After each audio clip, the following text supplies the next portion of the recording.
BAND-MAID playing About Us live, or BiSH rocking out to their latest single In Case, Japanese rock shows couldn't look any more different. But here's why those differences actually make these two live performances the same at heart. Let's unpack this. Hi there and welcome back to Japan, where I want to talk to you about two live performances that were released online quite recently that both worked for perhaps the opposite reason. BAND-MAID's About Us and BiSH's In Case, and to explain why we must explore the dreaded backing track.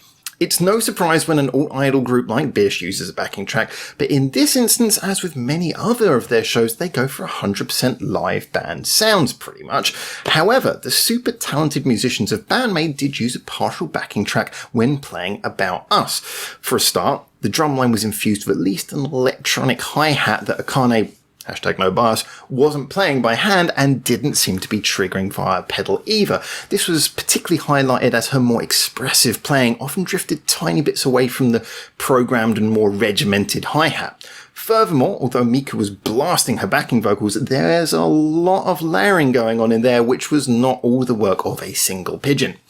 In both of these performances, the artist could have gone for the more predictable option to no discredit from their audience. But why did their actual choices work better than that would have? And why are pre-recorded backing such a contentious issue? Well, the second issue is perhaps the easier to answer.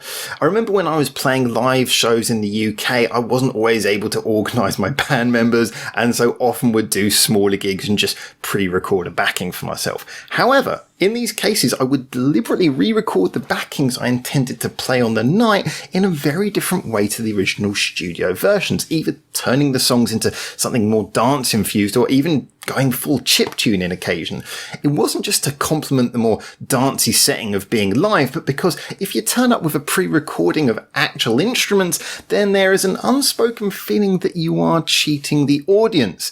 The elephant sits in the room whilst the crowd infers they were invited to your personal karaoke session, not an actual live show. The idea that the music was played somewhere else.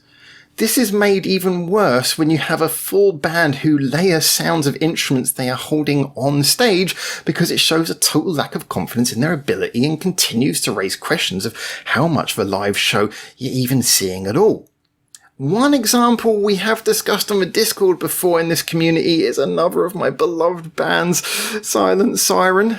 When they play without a backing, they are absolutely brilliant.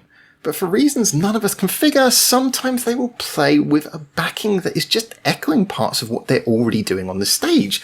If you've heard any clips of their raw shows or their upcoming orchestral live show, I hope that comes out on CD because the preview just sounds incredible. But then you'll just be dumbfounded by why a backing tape is ever used for this band. And yes, I know I just used the phrase CD and tape in that last paragraph. Forgive me, I'm getting old. So back to my first point. What makes these two recordings that we're talking about today work? Well, let's start with BiSH, who are free from the aforementioned backing track worries and pressures. Musicians, as several of them may be, they are not expected to play their songs. They're expected to sing, dance, and express their full madness as a girl group. In Case was an example of a studio recording that was simple in its elements and bolstered by a really thumping high production sound. During my initial review, I pondered the balances involved in making such a raucous song so high production and concluded that they had done a brilliant job in bringing out the best of both of those things. Why this live version worked so beautifully by contrast is that it did what a live version really should do and gave us a slightly more raw taste of that. With a pre-recorded backing, it would still have been amazing, but the faithfully performing stage band just gave it a slightly more untamed edge, which supported the more raw vocals that the ladies blasted whilst dancing around the stage. The production value is sonically still very high, especially for a live recording, implying that they didn't go overboard with that rawness of production that they could have done to make it sound more angry, but instead realised that the value of the song is still in its stomping, irresistible march. The performance maintained this strength and solidity whilst allowing an extra human touch that made the song feel more tangible and live. It kept the production values of pop whilst feeling present enough in the room to be a live rock show. It had that heart of what you want it to be. an on-stage, in-person performance. However, BAND-MAID went the other way and took one of their most heartfelt songs and played it in adherence to a pre-recorded layer, and once again to equally great effect. The interesting thing here is that in doing the opposite to BiSH, they have actually applied the same successful ethic. Let me explain. Both bands started with a studio recording, both of which were high in production values. Both wanted to deliver a live version, but whilst recognising that the production aspects of the originals were very much a part of why their respective songs had worked. But a good live show is about loosening the reins and giving a heartfelt in-the-moment performance. So how do you do both? Well, it's about what you leave behind and what you retain. For BiSH, the song was a simple stomping wail of a good time, so all they had to do was keep the live show honest and not embellish it with too much deviation from the simple formula. Paid backing musicians with no egos? Check.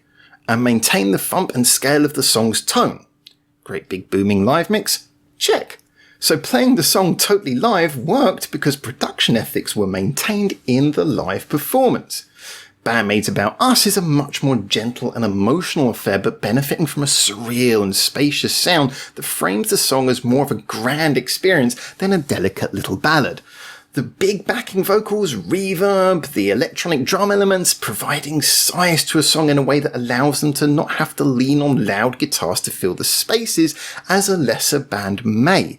So keeping these extra elements, which can't all necessarily be played by the musicians, enhances the song in an important way. It allows us to hear their more heartfelt and raw central performances on their instruments, but not at the cost of the sound they were going for when they crafted the unusual original soundscape in the studio.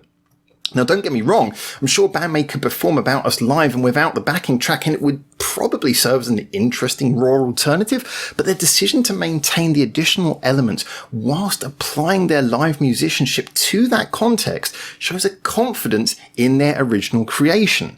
It reinforces that the track's poppy elements are ones that they're proud of and not to be shrugged off as mere packaging. It's all very intentional and crafted.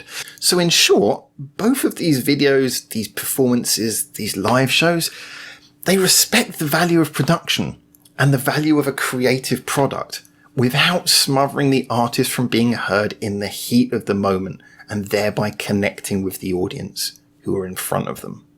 A garage thrash version of In Case may be a great blast, but would lose sight of what made the song work, just as a straight rock band performance of About Us would be true to the band's sound, but maybe forgetful of what made this one individual song so unique. Ultimately, the similarity in both of these live versions is that the artist really understands their song.